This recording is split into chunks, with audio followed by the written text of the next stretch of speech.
Some running mistakes look scary, but actually, they are not always that bad. On the other hand, some mistakes look normal, harmless, and almost like regular runner behavior. And those are the ones I worry about. So in this video, I am ranking 9 running mistakes, from small mistakes to mistakes that can stop your training. Not by how ugly they look, but by how much damage they can do. Mistake number 9, skipping static stretching before a run. I put this at the bottom because people worry about this too much. Static stretching can be useful because it can help with flexibility, and it can help if your muscles often feel stiff. But before a run, static stretching is not a magic shield from injury. If you skip static stretching before an easy run, that is usually not the big danger. The real danger is skipping the warm-up, because a warm-up prepares your body before you ask it to work harder. For an easy run, start very slow and let the first few minutes feel almost too easy. For a hard run, jog first, move your legs, and then add 2 or 3 short strides. So yes, stretching can be useful, but skipping static stretching before a run is a small mistake. Skipping the warm-up is the real problem. Verdict: small mistake.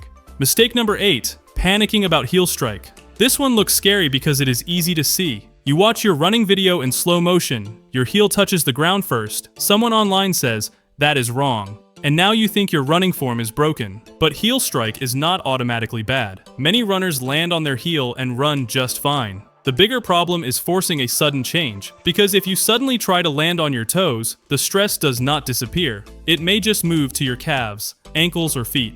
So if you are not in pain, do not panic, and do not change your foot strike just because it looks wrong in slow motion. If you want to improve your form, do it slowly, use small changes, try short drills, and give your body time. Verdict: small mistake, but it can become bigger if you force the change too fast.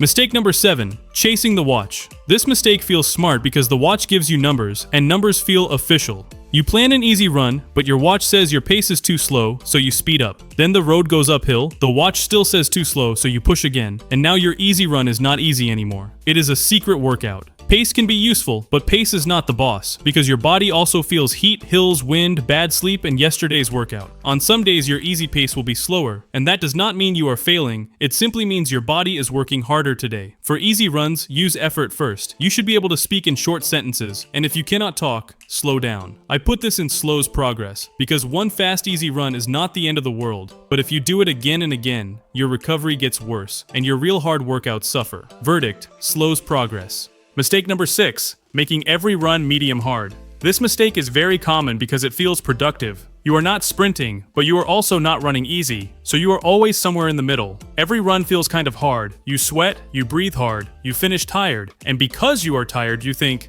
good, that must be training. But tired does not always mean better. Sometimes tired just means tired. The problem is that medium hard running steals from both sides. It is too hard to recover well, but not focused enough to be a great hard workout.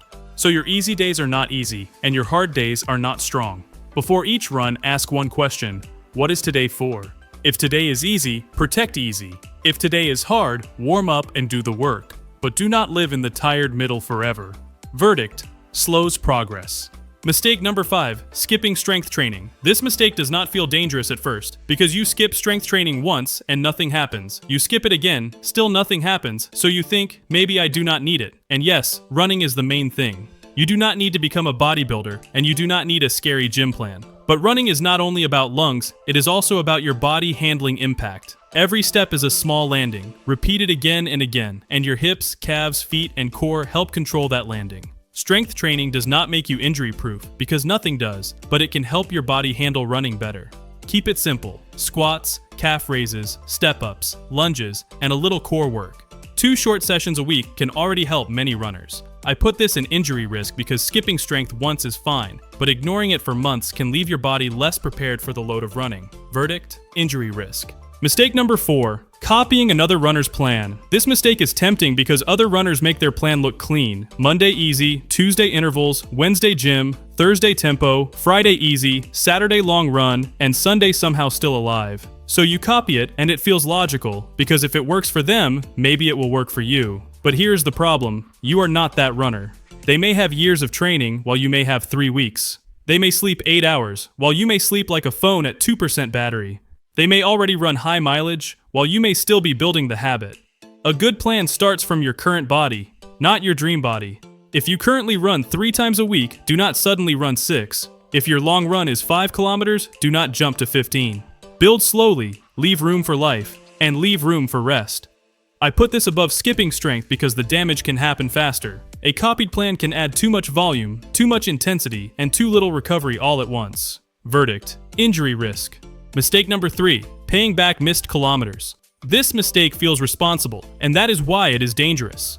You miss a run on Tuesday because life happens, work happens, rain happens, or the sofa wins. Then Sunday comes, you check your plan, and you were supposed to run 30 kilometers this week, but you only ran 20. So you add the missing 10 to your long run. Now the weekly total looks perfect, and the spreadsheet is happy, but your legs did not read the spreadsheet. Your legs only feel the sudden long run. Missed kilometers are not dead, and you do not have to pay them back. If you miss one run, let it go and continue with the next run. If you miss several runs, reduce the plan. Progress comes from steady training, not from cramming distance at the end of the week. I put this in dangerous because one normal missed run can become one sudden load spike, and sudden load spikes are one of the easiest ways to create problems.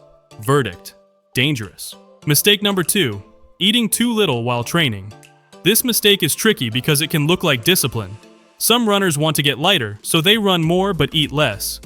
At first, it may seem to work because the number on the scale moves and the runner feels in control. But training needs fuel, your body needs energy to run, and it also needs energy to repair after the run. If you keep asking for more work while giving less food, something has to suffer. Your legs feel heavy, your mood gets worse, sleep gets worse, easy runs feel harder, hard runs feel impossible, and recovery gets slower. One small meal is not the whole problem, and one busy day is not the whole problem. The problem is doing it again and again.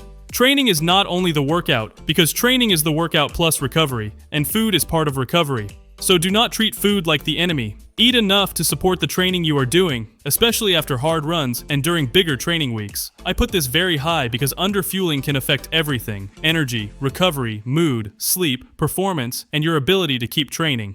Verdict: very dangerous. Mistake number 1, running through pain that gets worse. This is the mistake that sounds brave, and that is why I worry about it the most. You feel pain, you ignore it, you say, "I am just being tough," and then you keep running. The next day, it hurts after 5 kilometers. A few days later, it hurts after 2 kilometers. Then it hurts from the first step, and now the problem is not small anymore. Some discomfort is normal. Tired legs can happen, soreness after a hard workout can happen, and your body will not feel perfect every day. But pain that gets worse is different. Pain that changes your stride is different. Sharp pain is different. Pain that returns earlier each run is different. That is not weakness, that is information.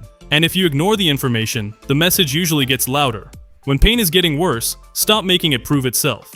Rest, reduce training, and check what changed. Shoes, mileage, intensity, sleep, or recovery. And if the pain does not improve, ask a professional. The goal is not to win one run. The goal is to keep running next week, next month, and next year. Verdict: can stop training. So here is the full ranking. Skipping static stretching before a run is small. Panicking about heel strike is small. Chasing the watch slows progress. Making every run medium hard slows progress. Skipping strength training raises injury risk. Copying another runner's plan raises injury risk. Paying back missed kilometers is dangerous. Eating too little while training is very dangerous. And running through pain that gets worse can stop your training. The pattern is simple. The mistakes that look scary are not always the worst. A heel strike may be fine, a slow pace may be fine, and skipping toe touches before an easy run may be fine. But the quiet mistakes are the ones to watch. Too hard, too soon, too little fuel, and too much pain. Those are the mistakes that slowly take running away from you. So do not train to look perfect. Train to keep showing up. Run easy when it should be easy. Build slowly, eat enough, warm up before hard work, and when pain gets louder, listen early. Because the best runner is not the one with the prettiest form. It is the one who can keep running.